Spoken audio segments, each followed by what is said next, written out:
for me, sustainability is helping our clients, navigate all of those troubled waters and create long-term business value, or I guess profits, in a way that takes personal accountability for and minimizes the externalities along the supply chain for all of their stakeholders and positively inflects the long-term global health of our planet. Hello and welcome to the Next Level Supply Chain with GS1 US, a podcast in which we explore the mind-bending world of global supply chain, covering topics such as automation, innovation, unique identity, and more. I'm your co-host, Reed. And I'm Liz. And welcome to the show. It's easy for companies to say they want to move towards greater sustainability, particularly along their supply chains, but the hard part lies in execution. A commitment to sustainability means planning and translating their goals into tangible actions. So where do they start? Well, Liz, today we have Josh Hinkle and Tessa Baisong from the Bain & Company to help us talk about this in greater detail. Bain & Company is a consulting practice that helps the world's greatest business leaders and innovators. They've worked with the World Economic Forum to uncover digital traceability that is helping to facilitate supply chains sustainability success. That was a lot for me to say, but without any further ado, Josh and Tessa, welcome to the show. Thank you. Glad to be here. Hi, thanks for having us. Yeah, so let's just jump right into this. Sustainability. We've been hearing about this for a long time now. It's a hot button. Some say it's, whitewashing or greenwashing or just marketing, and others are really serious about this. But it's a word we've all heard recently. What does it mean to you both? I'd love to hear from both of you if that would be possible. And, how did you get into this line of work? And are you seeing a lot of different definitions of sustainability, or is there really just one succinct one or one common one? Yeah, absolutely. I'd say maybe we can start by defining how we at Bain think about sustainability specifically, or more broadly, ESG. It's kind of an umbrella term, right, for this huge range of topics. And we would classify over 20 things under that ESG umbrella. So E for environment, things like GHG emissions, circularity, water usage. That S is for social, so human rights, DE&I, online privacy, and governance. So for the G, so things like risk management, obviously geopolitical, increasing regulation and stakeholder management along the value chain. And when we speak to executives, we find that sustainability for them is really a broad and diverse set of trade-offs that they're trying to manage. They have sustainability demands from their customers, from investors, from their board members, from government regulation. And at the same time, they're facing just incredible disruption, all of these other pressures like inflation and war and supply chain shortages, just disruptions on a scale, we haven't seen in generations. And so for me, sustainability is helping our clients, navigate all of those troubled waters and create long-term business value, or I guess profits, in a way that takes personal accountability for and minimizes the externalities along the supply chain for all of their stakeholders and positively inflects the long-term global health of our planet. Yeah, and what I might add to that is that is a very broad definition, but I think it also reflects the reality of sustainability isn't one thing. It's the definition will vary depending on your industry, where you stand in the value chain, where you are in the world. And it's not that the definition is different. It's just the relative trade-offs and priorities you will make across, upwards of the 20 different things that kind of make up sustainability will be very different. And part of the reason that I got involved was the recognition that the equation had changed for supply chains. I spend most of my time working in supply chain and operations, and we're all guilty of this. And for the past 20, 30, 40 years, we all had created very efficient but very brittle supply chains. And that equation, as we've all experienced, is really changed over the past couple of years. And the conversation around sustainability became one around, I would call it a hard trade-off of to be sustainable, it was higher cost, or to be sustainable, I had to give up something. And I think our view is it's kind of a false trade-off that you can actually be sustainable, you can be efficient, you can be resilient, you can manage risk. It's all around how do you manage that portfolio in the context of different trade-offs you're going to make, not saying you have to do one at the expense of the other. And so I've really valued jumping head first into the whole sustainability conversation to say, how can it create value for companies and how can it create value for supply chains and not just be an added cost? Awesome. Love that. I love that because it is something we do here. It's like, well, it's like going organic. I want to eat healthy. It's a lot more expensive. It doesn't have to be. Sometimes it is, but it doesn't have to be. It's a great point. Yeah. And I think all organizations wants to be sustainable. So Tessa, to your point, like organizations want to be, but they're also being asked and forced potentially to be more sustainable, to achieve these goals. But like, what does that mean? Because those three pieces that you talked to, environmental, social, governance, that's such a huge bucket of stuff. And they're all different pieces. Like, how do you sift through that to understand what they can do? What does that really mean for their business? Is it taking those three pieces apart and like figuring them out individually? Like, can you just talk a little bit about that? Yeah, I mean, it has to all start with strategy. I mean, we are a strategy consulting firm. So for us, it all comes back to what does it mean from a strategy standpoint? And having a company really align on a clear set of objectives that link their strategy to what they're trying to accomplish from a sustainability standpoint. And in how can sustainability kind of match up to their ambition, to their strategy, to the very kind of specific value creation opportunities that they see in front of them. We like to describe that as kind of the future back perspective of setting this North Star vision of what they're trying to accomplish. And then how do you think about the different aspects of E and S and G that all kind of build on each other to get towards that North Star ambition? The other piece of it is you also have to think about what do I want to know?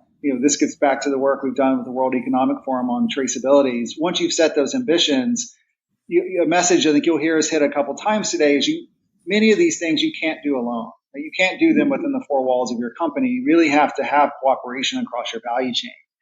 And traceability is a key enabler of how do you know simple questions like where did my stuff come from?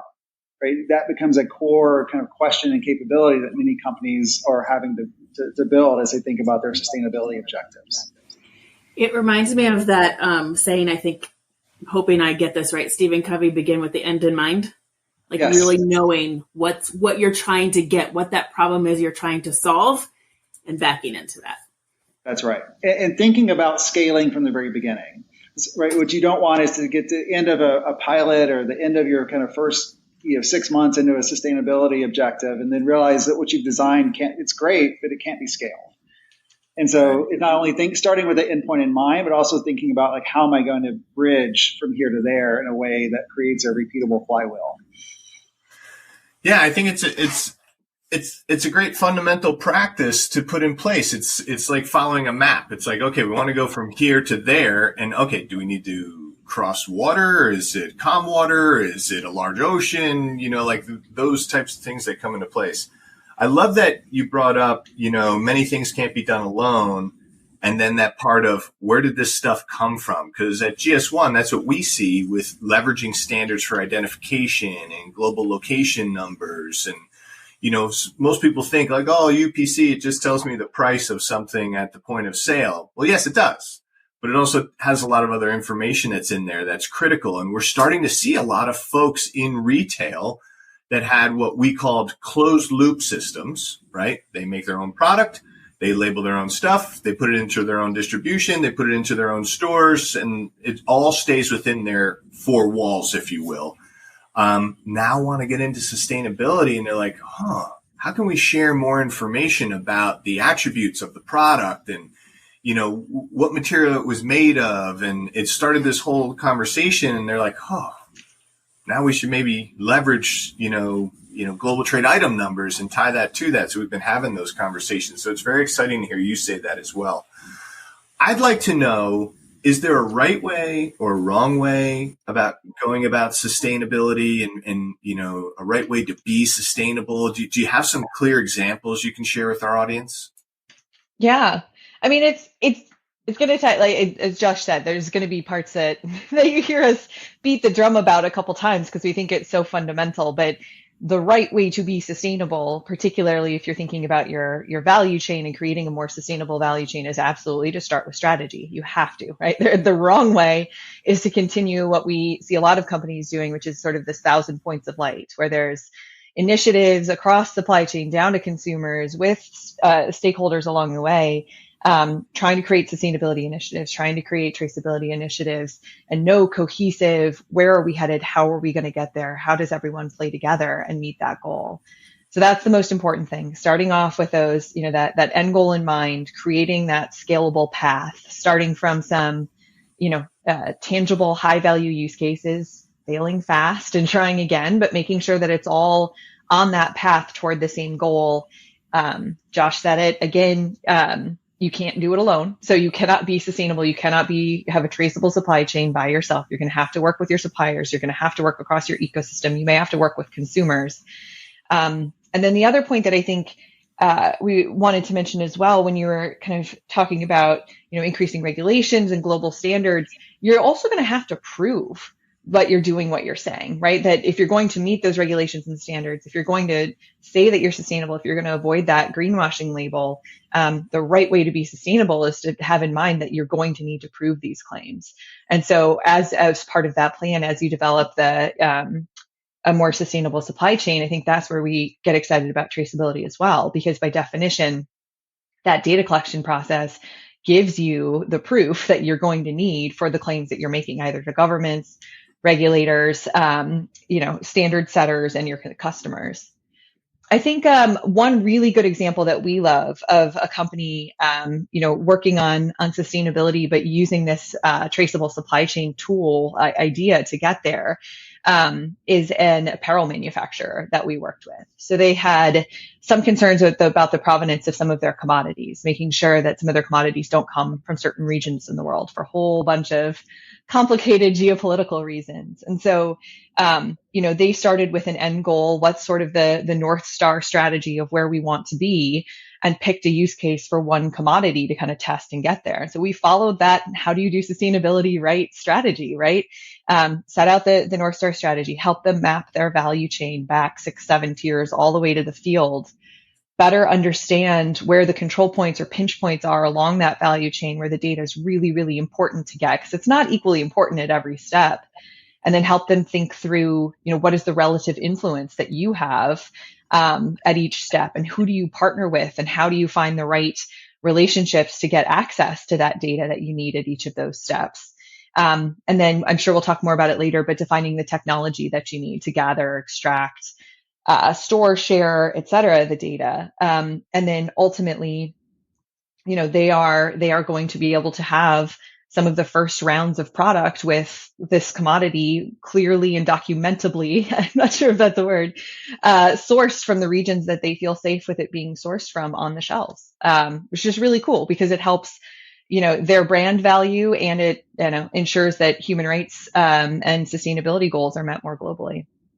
When you started working with them and there was a group of people that talked about the North Star, and then when you start mapping the value chain, how do you make sure that everybody is involved in the process? I've worked at a big manufacturer before, and when you start mapping value chains, you are not typically, from what I've seen, going to have the right people in the room. So you have this North Star that involves all of these groups of people, but you start so small. Is there a way to get those silos knocked down so that you can have that smooth conversation from wherever you start to wherever you end in that chain? Yeah, it's a great question. And we don't talk about it a lot because it's not the most exciting portion of the sustainability and traceability story to tell. But internal governance structures are such a critical part of this process. When you think about sustainability, traceability goals within a company, you have supply chain people, you have manufacturing folks, you have procurement folks, you have customer folks, you have sustainability folks, you have government regulation, legal folks, right? Exactly as you're saying, just this huge umbrella of people. And so as part of setting that strategy, you also have to set what is the governance process for this? Who needs to be involved? We call it rapids, but what are the decision rights that need to exist? Who gets to spend the money? Who gets to make the recommendations? Who gets to make the decision, or who gets to actually execute? But that's all got to be part of it from the start. And so you have to have an organization that is aligned that this is important, and that we're going to dedicate time and resourcing to that governance structure so that everybody's playing nicely and moving the same direction. Josh, I don't know if you had any other thoughts on that as well. Yeah, and if I extend that, I think that's very well said, Tessa, within kind of the context of the company. But then now you extend that to the context of the value chain.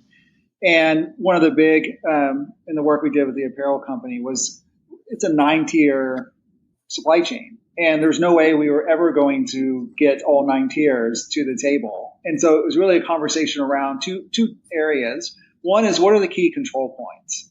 Meaning, if you actually have access and traceability to information and data at that point in the supply chain, you actually get that same information either upstream or downstream, so many layers.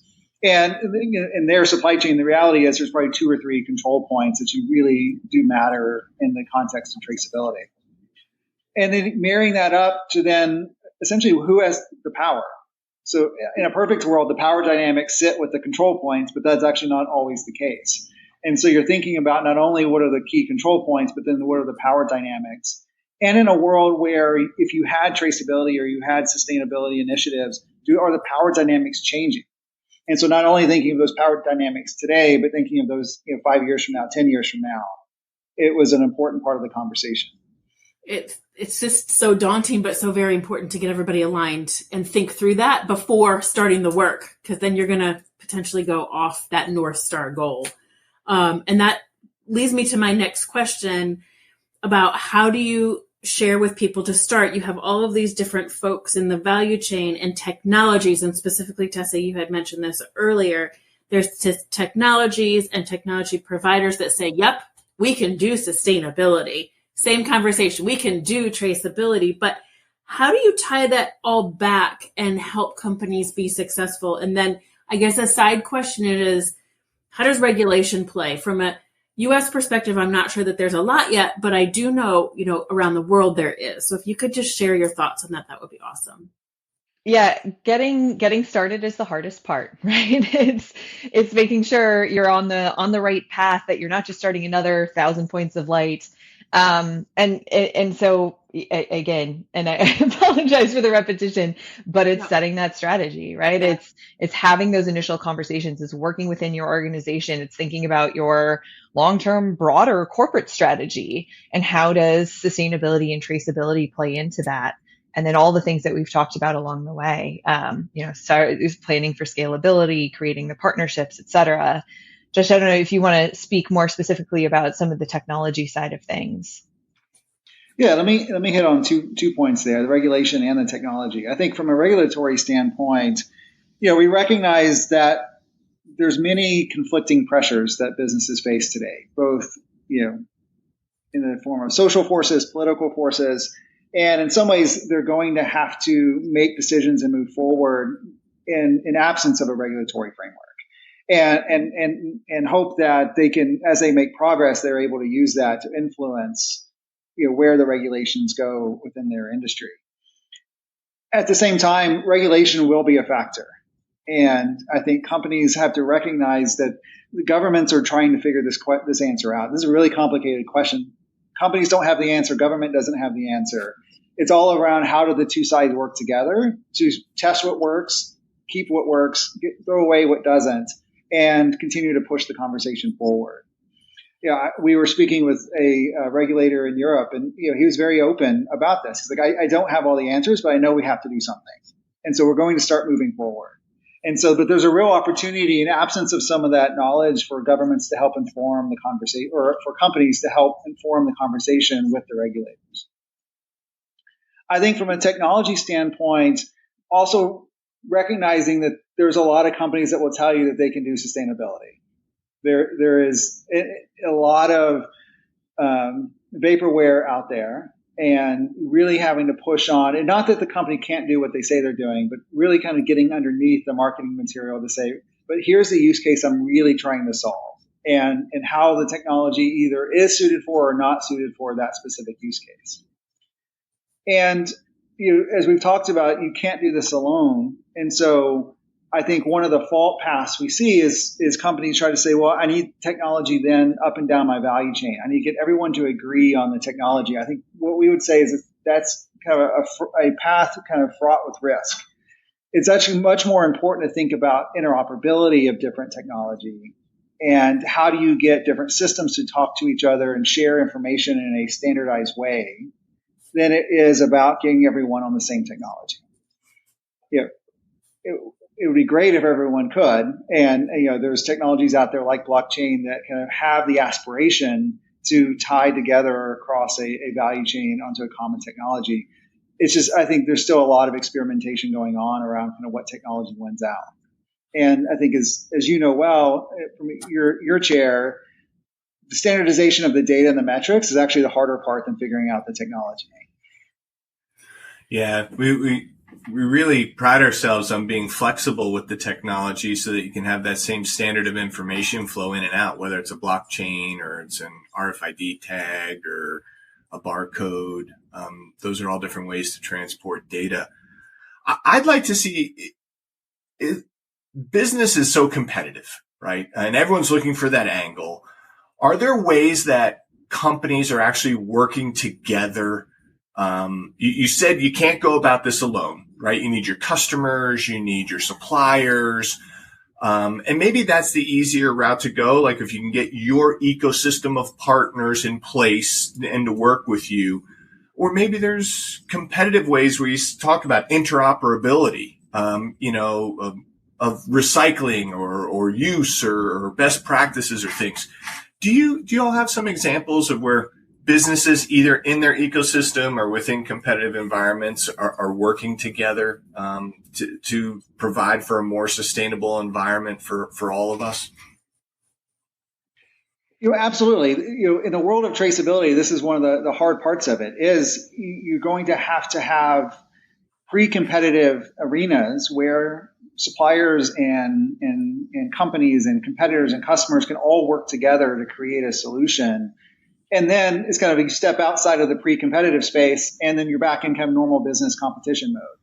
And we've seen that in the agriculture space where one of the big agriculture producers had developed a solution to be able to trace coffee and cocoa back to the farm. They went to one of their largest customers and showed them the solution. The customer said, that is fantastic, but I only buy a portion of my coffee and cocoa from you. What about all the other big ag producers? It would be great for me as a downstream buyer if all of you were on the same platform and same solution. That particular company has now gone to the other big agriculture producers, and they've formed a joint venture to create exactly this solution to be able to trace the agriculture products back to the farm. And so they've been able to create a technology, a platform, a data, and a capital structure and equity structure where they're all able to share the information, create the technology in a pre-competitive arena. And then at the end of the day, they're all still competing for the business with the same customer, but they're just doing it in a way that creates a scalable solution that the customer can use. That's awesome to hear. That's a great story, great example. I love to hear that. I mean, it's just everyone's winning in that scenario.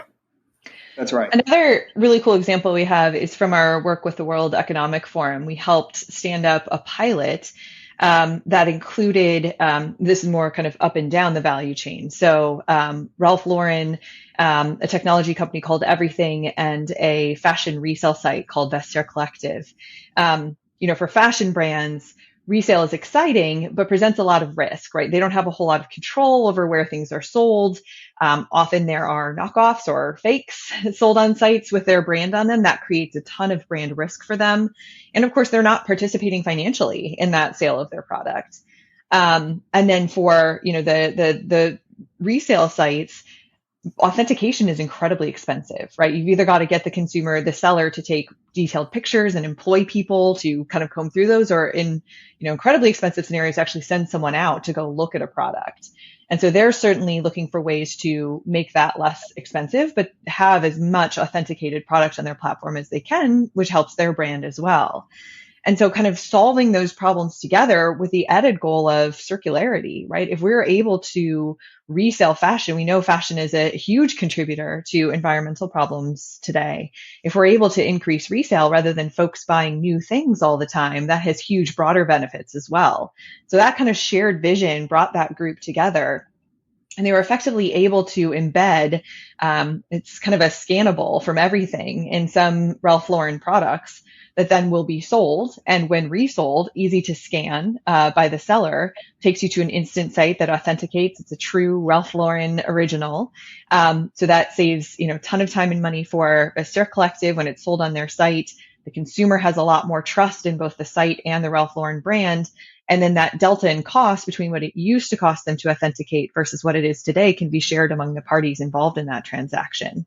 So just a really cool pilot where, again, it helps everybody. It helps everybody financially, brand wise, it helps consumers. And of course, has great sustainability outcomes if you're able to scale something like that. So there are folks out there collaborating. Some of this stuff is new and it's nascent, but it's happening and it's really exciting. It's really cool when you see those people come together in calls that are usually don't and start, what is the problem we're trying to solve? Let's all come together and use our best knowledge and come to this new outcome. It's energizing to see that work coming Absolutely. together. Yeah.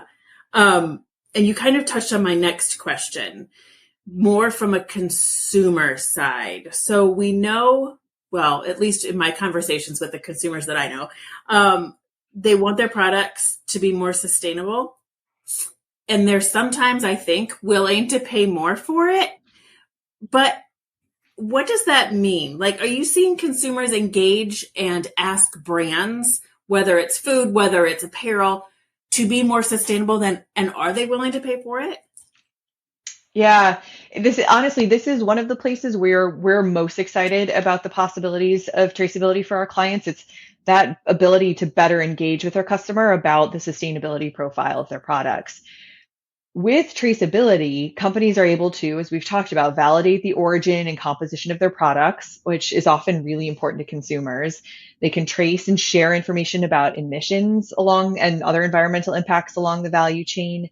And then they can directly interact with consumers on these topics, share information, like we said, via scannables and things like that, and differentiate from competitors, and then help their consumers participate in some of their potentially new business models around circularity. What we've seen is there are segments of consumers who will actively change their purchasing behavior to be more sustainable. They absolutely exist. But I think for the vast majority, that intent doesn't typically manifest into changing behavior and paying more.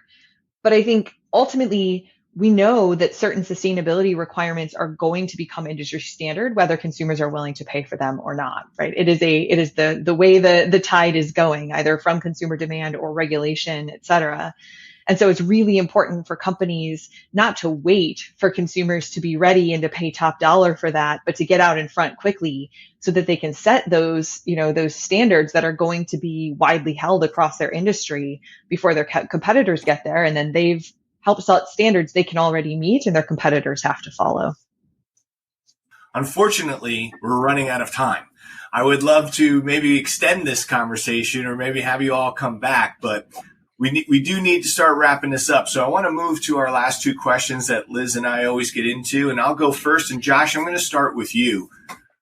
Our listeners are very interested in learning about new things, but also interested in what's your favorite technology you're using today? Could be for work, could be for pleasure, could be personal, whatever it is. But what's your favorite technology you're using right now? I am just completely fascinated by the art of the possible of human and machine interaction.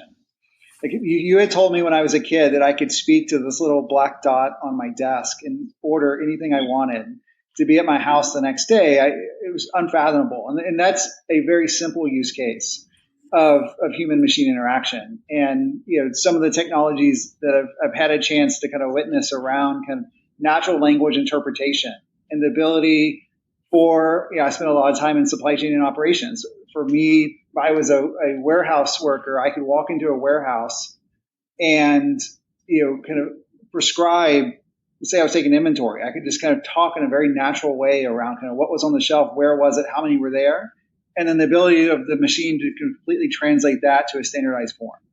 So natural language processing for you. That's my big one. I just think there's so much opportunity for that, and so many different use cases. Cool. Tessa, what's your favorite technology that you're using today? Yeah, without question, the most important technology in my life are the white noise devices that make my small children sleep at night. So, I tried to think of something smart, like Josh said, but honestly, this fundamentally is what we love, sleep. because this does come out in our conversations, and it is those things. Like, I know people that travel with a little speaker. Every time they go into a hotel, they have that little speaker for the white noise, or they have a fan that they bring with them. I had this one guy I used to travel with a lot, and he always had this fan. And I'm like, what's up with the fan? He's like, I can't sleep without it. Just can't sleep without it. Yeah, I get the white noise. I need it too. I found a good app on my phone though. For me, not for the kids. So our last question is about what blows your mind from anything in your life, whether it's white noise letting the kids sleep or whether it's something out, in the world. Josh, I'll start with you. Yeah, for me, it's like we're at the tipping point of a very different world. Whether that's automation, that's sustainability, it's the human-machine interaction that we just talked about, it's circularity, the power of data. And, there's only, if you think about the span of human history, like the times when we all get to be part of a major shift in how we live day to day. It happened back in the Industrial Revolution. It probably happened again in kind of the mid-century. And then, the 2000, the invention of the internet, these are starting to happen faster and faster, but we're at the kind of this, many ways, this kind of cliff of just a very different world that will be turbulent and disruptive, but then on the backside of it, super exciting and powerful. It's awesome. It's awesome. There's so much. It's crazy. Tessa, how about you? Yeah, I mean, I couldn't agree with Josh more. I think he and I have both been in the consulting game and at Bain for a long time, and just the proliferation of data and information that's available now as companies are navigating these incredible changes. I just think about when I was an analyst and the amount of data that I had access to versus what our analysts have today. It is mind-boggling. And so the ability to use that information and that connectedness to navigate everything Josh is talking about, and facilitate things like traceability for sustainability, is just incredibly exciting and mind-blowing. Yeah, that it truly is. I mean, we're living in a revolution for the world right now, and it's wild to be a part of it. I mean, we read about the Industrial Revolution and civil wars and other things, and we're really living through dynamic changes that are happening. I mean, just look at the messenger RNA for vaccines. I mean, it's wild. Okay, well, we want to thank you both for being on the show today. I mean, you really dropped some great knowledge on us. ESG, environmental, social, and governance. We actually work with a company that's called ESG, and I'm like, when did they get into the environmental business? But, you're seeing ESG everywhere now. And now that we've said it, if you haven't heard about it, you're going to notice it in every documentation that comes out, and you're just seeing it everywhere. This is a global thing that's really happening. I love the fact that you just hammered it home, but it makes so much sense, and it's start with a strategy. You really need to have a strategy. And more importantly, Tessa, you hit on this, is you need to communicate that strategy, right? Both internally and externally. And Josh, you brought up, don't go it alone, right? Use your customers, use your consumers, use your vendors, your ecosystem. Everyone has to be involved. And with that strategy, that mapping out that plan, start with the future and then work your way backwards. How are you going to prove it? Where are you going to store the information? How are you going to collect the information? Who are you partnering with? What are you actually going to track? And like we talked about, is this a big ocean to cover? Is there going to be a big mountain in the middle of this halfway through our destination? Or are we going to be able to get through it? So again, I said it before, we'll probably have to have you all come back on the show to talk a little bit more about this, but thank you both very much for being with us. It was a true pleasure. Thank you for having so us. much. Thank you for joining the Next Level Supply Chain with GS1 US. If you enjoyed today's show, you can subscribe to our feed or explore more great episodes wherever you get your podcasts. Don't forget to share and follow us on social media. Thanks again, and we'll see you next time.